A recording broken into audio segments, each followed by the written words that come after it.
All guests on ZASLOW Show 2.0 brought to us by the official beer of the program, Johnny Cuba. European roots with that Caribbean soul, a refreshing German lager in a can. Pick up a six-pack of Johnny Cuba. How else are you going to enjoy the start of Week 5 NFL, which begins tonight? You got Tampa Bay and Atlanta. Go to johnnycuba.us. Use the Johnny Locator. Find the nearest location to you. Make sure you always drink responsibly, and don't forget Johnny Cuba's mantra, stay tranquilo. Joining us now is our pal, Israel Gutierrez, Meadowlark Media. You see him on the Levine show. He's got his hand in the cookie jar there, making sure that the show is popping every day.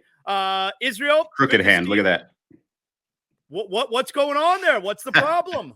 I think I had sort of dislocated the tip of my ring finger playing some flag football, so I'm going to have one of those gnarly hands by the time I'm done with my flag career. All right, you got something to show the football players. Look, you've been in combat as well. You're in the battle also. Look at me. I got crooked fingers.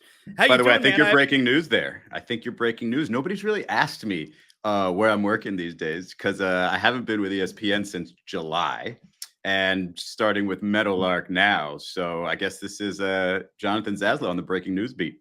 All right, this is a breaking news show today then. So what's the deal then? So you're working for Meadowlark now? That's your gig. Now we're telling everybody, yeah?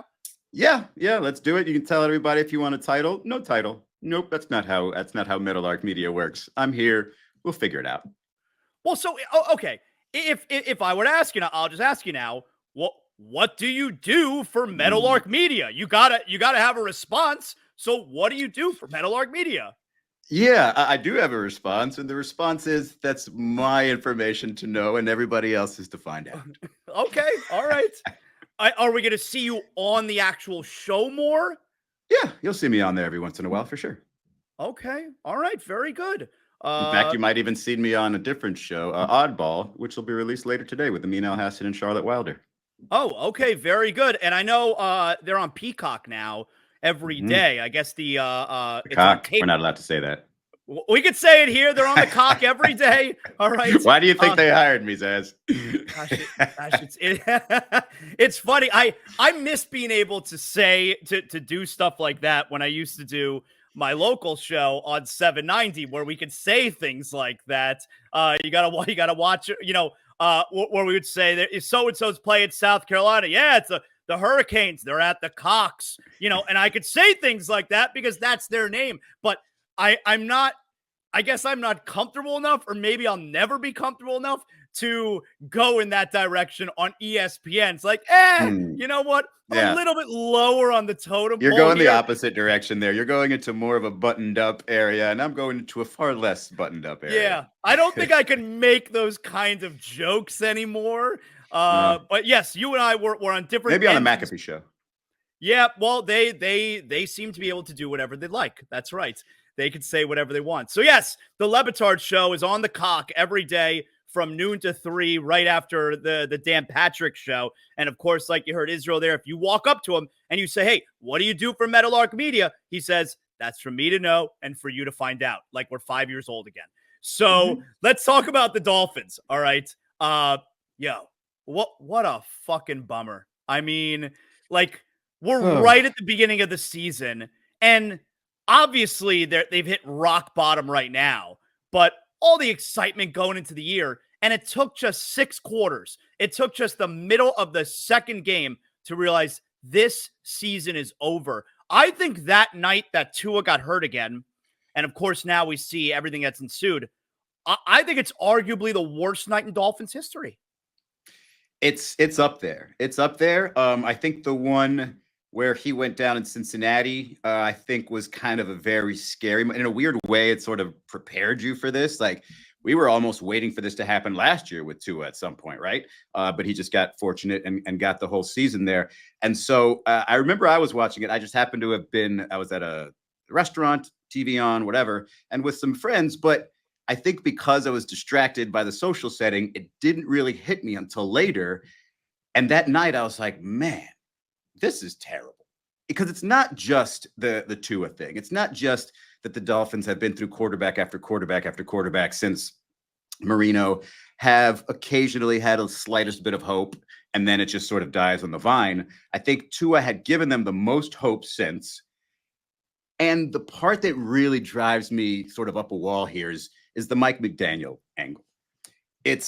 We've been through this with coaches. We've been through this. It's like, wow, this guy kind of knows what he's doing. Brian Flores was like most recently, man, that defense is killer. And then it turns out, cover zero all the time. He's going to get burnt. Not as good as a defensive coach as we think, although maybe he is in Minnesota. But we've gone through this with this hope. And it's like, not only do we got all the pieces at once. We got the big wide receiver. We got a decent defense. We got the quarterback that can do something. And we got a coach who knows things. And now I'm looking at the coach and I'm like, does he know things? Like, is he as innovative as we thought? Did he have like a splash? And then the rest of the league is like, we got this. And I think when you have somebody like Tyreek and any sort of innovative offense and any sort of other threat like Jalen Waddle, you're going to have defenses that are a little frightened, maybe can't figure it out right away, but eventually will. And with Tua, when you don't throw in the element of movement, of being able to get out of the pocket and create plays, like it's just easier to catch up with defensively. And so I say all of that to say, like, the Tua stuff is super depressing, sad, whatever, even though I think he's going to give it another go. All of it looks similar. All of it looks like false hope that has happened in the past and is going to come crumbling down. Now, this isn't to say like I don't believe in Mike McDaniel anymore, but this is the time where, hey, you're not some young savant. Like, it's never going to get figured out and it's going to have everything, working 2 steps ahead of all other defensive coordinators. No, you're in it now. They've caught up with you. Now, what are we going to do? Right. Now, right. What do you do? Not even just with Tua, and not even with a backup quarterback, but even when Tua comes back, because he didn't look great in that first game. Tua hasn't looked great, and I don't think it's necessarily a Tua thing. I think it's an overall Dolphins offense thing. The Dolphins offense has not looked good since dating back to the last 3 games of last year, okay? And we're in a spot now where over the last 7 games, the Dolphins have lost 6 of their last 7 games. The offense has looked bad in all of them, and all 6 of the losses have been in embarrassing fashion. Like, you go back, they lost 56-19 to Baltimore. They lost that home game for the division to Buffalo. Then they got killed in Kansas City. And now this year, by the way, we all now know that Jacksonville win to start the season is no first prize. And then you got the Buffalo game, the Seattle game, and this past weekend or week against Tennessee. All 6 of these losses, Israel, it's one thing to lose. They've been in embarrassing fashion. Yeah, and you look at the offense, and a lot of people will say early on with all the motion and the supposed trickery, it's like, we got a genius back there. Now they're saying, cut with all the BS. Like, you guys are talented. Like, we don't need the gimmicks. Like, take advantage of Tyreek Hill and throw the ball, not behind the line of scrimmage. Find a way. Are we questioning Jalen Waddle yet and his ability as a number 1 wide receiver or a 1A? Because it feels like I don't see the type of productivity from him or the usage from him. The running backs are super fast, and that was sort of the thing early on. I know we're missing Mostert, but the thing was, hey, get these fast running backs, get them in space. That's what McDaniel does. It's going to be a great offense, and even that has been, again, it's not just the predictability of it. I don't think it's predictable. I think you're not putting them in the great situations when you're putting them often in, behind the line of scrimmage and having them navigate through, a minefield of tacklers. And so I think the offense needs to be looked at. And I think that's where McDaniel was like sort of getting at when he was saying, everything's got to change. It's not like you can go find, all pros out there and be like, hey, come on, we're going to change. We're going to switch out Jalen Waddle for you. And so I think a lot of it comes from him. Comes from the staff, comes from changes, maybe even simplifying things, especially if you're working with a backup quarterback who hasn't been with the organization, who needs to basically have 1.5 reads and then go run, because that's what you can do at that position. And it felt like, and I think somebody on the World Wide Leader said this, that I think it was Dominic Foxworth that said he had too much at his disposal. Like, he's a guy who just came in out of nowhere, and you've got the whole offense at his hands. That's too much for him to handle. Like, you should have oversimplified it, and it didn't seem like they did that. So I do think that a lot of things need to change. I think there was maybe like an overconfidence in what the offense was. after 70 points against Denver, and it's still, hasn't really settled in that, like you said, it's been pretty bad for a while, especially in the losses. This is year 5. Are you willing to say that the rebuild has failed? And if the rebuild has failed, does that mean Chris Greer loses his job? I don't know if it's failed philosophically. If this is to them a complete roster, then yeah, it's failed. I think, they may be maybe a little obsessed with speed. Maybe size would have been better. I mean, when you've got a guy like Tyreek, like Tua, who is fragile, and even if he's not fragile, right? Even if you have a Tom Brady at, in his early 40s with Tampa, the offensive line is the most important part of that offense. Like, how crazy is Chris Greer laughing off the question about the offensive line before this season? How crazy is that? I mean, it's supporting the players, right? It's not, it's laughing at the idea that they're not good enough. So in a way, you're defending them. But no, it's crazy. You could at least acknowledge the fact that it didn't seem like the top priority. Like, and he laughed, meaning he thinks it's a stupid question. That's why he laughed. Right. And so that, to me, if that was an honest response, it would say to me that he thinks that he has been doing things the right way and is probably saying, I've gotten unlucky with injuries onto the offensive line and, frankly, to the defensive line. Phillips' injury, again, is crazy depressing. But, I think his philosophy, at the very least, needs to be discussed. If not, maybe move on from him. I think there's no way that Stephen Ross moves on from him because Stephen Ross is very old, and I don't think he's interested in doing a whole rebuild. I don't think he probably doesn't feel he has time. The idea of a rebuild is funny because what are you rebuilding from when you're not a team that's winning playoffs? Like, you're still on the bottom. Like, you got into the playoffs, sure, but you're nowhere. Like, it makes me depressed to think about there's 24-year-old Miami Dolphins fans out there who've lived their entire lives, have never seen a playoff win. Like, crazy. That's got to be depressing when you watch the Houston Texans come out of nowhere and win a playoff game in a year. And you just go down the list of teams that have won things over the last several years. How about for several years, we're talking about how the Dolphins fleeced Houston on the Laramie Tunsil trade. And look now, like the Texans are a contender and the Dolphins are not. And where's Laramie Tunsil? He's with these. I mean, he's there. Like, yeah, exactly. Like they're the ones that are the contenders before you became a real contender. Mm-hmm. And you could say one draft pick can make that change, make that switch in CJ Stroud, but that's not necessarily true. Like, that wide receiving core has been, they're really good. It's better than the Dolphins wide receiving core right now, right? Yeah. Nico is got the potential. Maybe he's not Tyreek level. They have 3 guys who are putting up numbers this year, and the Dolphins kind of have no guys who are putting up numbers this year. Right. Let's try and shift to a more positive conversation, or at least what I think is a more positive conversation. How should the Miami Heat fan feel going into this season right now? I think they should be prepared to be entertained. I think it is going to be a very motivated season. Like, it could be. Sorry, my computer's talking to me for some reason. I think it said that I was talking to it, and I was not. Well, you're talking to me. Seriously. So the motivation is obviously there for Jimmy to have a stellar year, to put more emphasis into the regular season.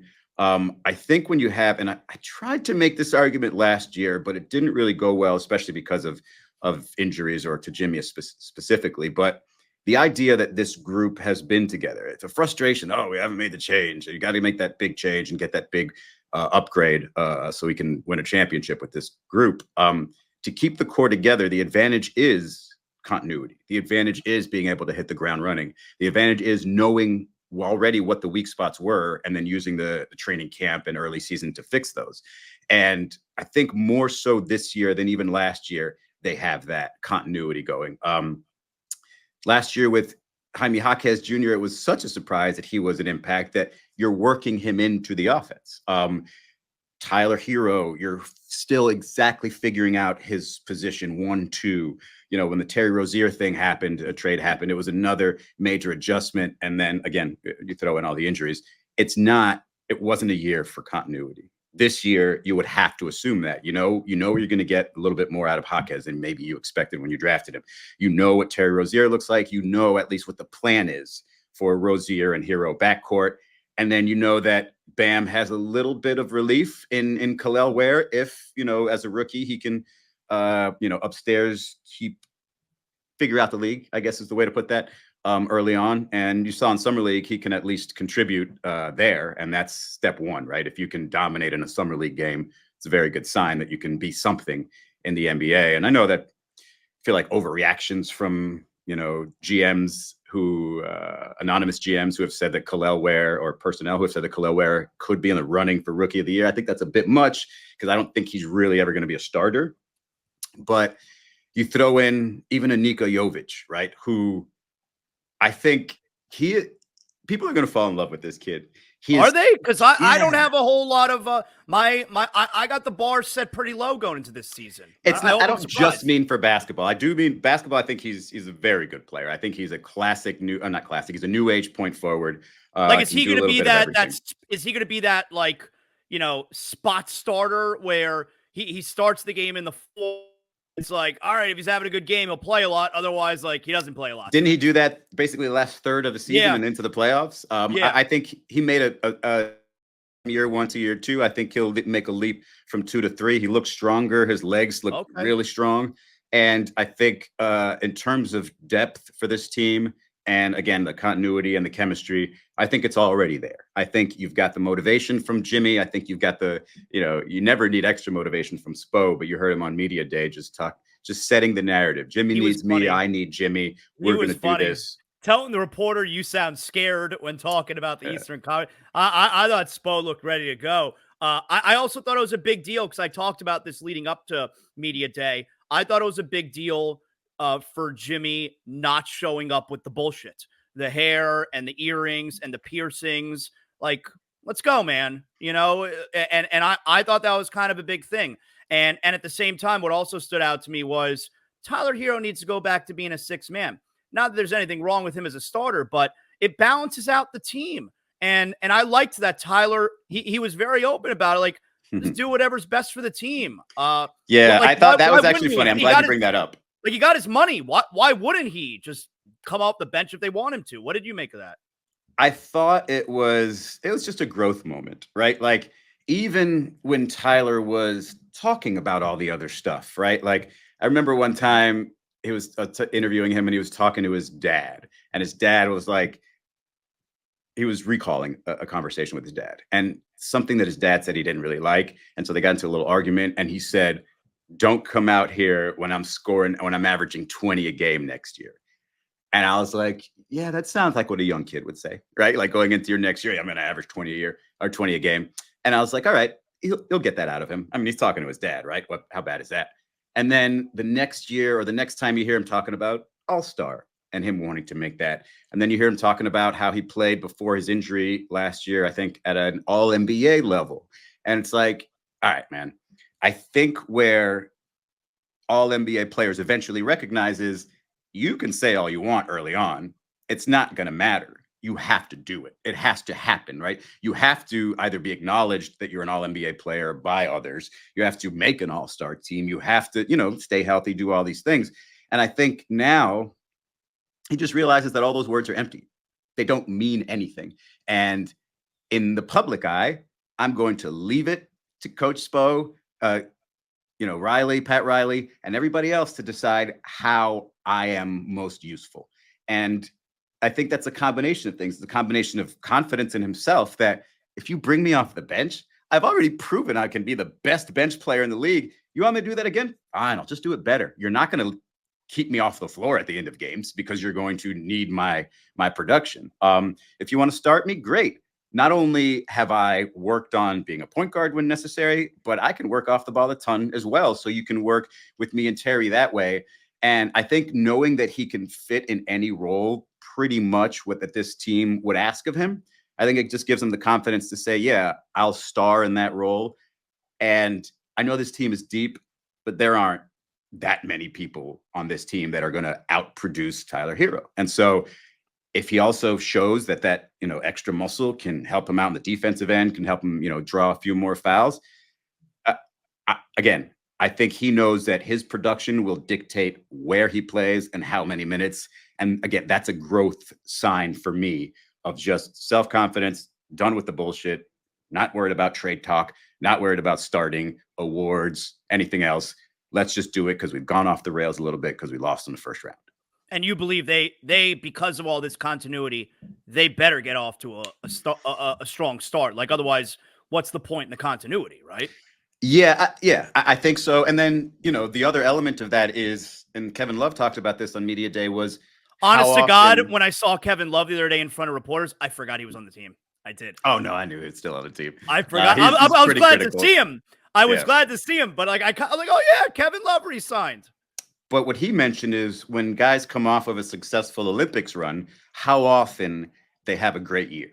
And normally it starts off that way, right? Because it's still the continuity from the Olympics and you're still feeling good, blah, blah, blah.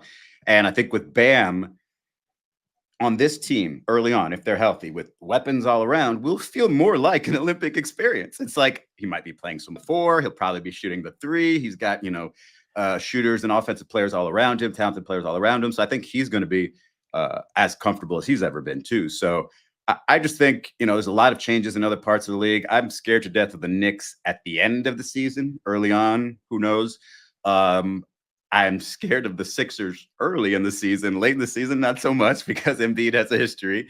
And yeah, I think Boston is going to play carefree when I don't know how that's going to translate. It's either going to translate and them being even better or worse because they were just, so hell-bent on winning that thing at any cost. And so I think the Heat has the potential to build up a nice cushion, get themselves sort of a lock as a top 6 seed, maybe even a top 4 seed.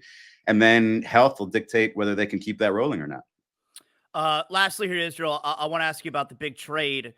I think it was a good trade for both teams, New York and Minnesota. What did you make of the big deal?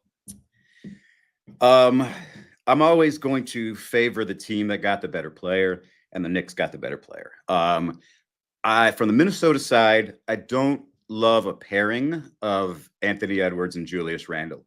I think Julius Randle doesn't come in as a humble player who wants to fit in. I think he comes in as I'm going to be a better sidekick to Anthony Edwards than Karl Anthony Towns was. And they might butt heads a little bit.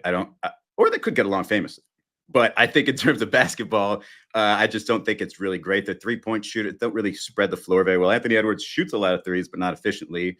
Are you going to play Naz Reid ahead of either Rudy Gobert or Julius Randle? Probably not. You're talking a defensive player of the year, and you're talking a guy who was all NBA recently. So I think early on they're going to have issues with that starting lineup unless Anthony Edwards is just lighting people up. And then on the Knicks side, man, Jalen Brunson is one of the most skilled players in the league. And if you take attention away from him because you can ISO Mikal Bridges for a little bit, you can post up Cat for a little bit, you can go pick and roll with Mikal and Cat. You don't even have, when he does finally decide to go playoff mode, which he averaged 32 in the playoffs, and just eat you alive one-on-one, you're going to be nervous about this guy over here and nervous about that guy over there. And the Knicks they do worry me. And Bridges is a great defensive player. Obviously Towns is big and can protect the basket some. I think if they stay healthy, they're going to be a disgusting team come, March, April, because of the chemistry that they have, because of the way Jalen I think the Knicks could have the things. best. I think Knicks could have the best record in the East. They could. I worry about their health a little bit. I think, Tibbs, you just never know. He could go extra hard on them, and you could have a situation where not everybody's healthy, but that you can't really predict that. So just based on roster and their makeup, their build, I like the Knicks a lot. Good job, Israel. I appreciate you, man. You spent a lot of time with us here today, and I know you're very busy doing whatever's needed at Meadowlark Media. Is there anything else that we could promote for you guys? Not right now. This is bad. I'm not a PR guy, so this is a bad question for me. But if you want to listen to Oddball later, you can probably get more of my takes on there. Great job, Israel. Thank you, pal. Good catching up, man. Thanks, Des.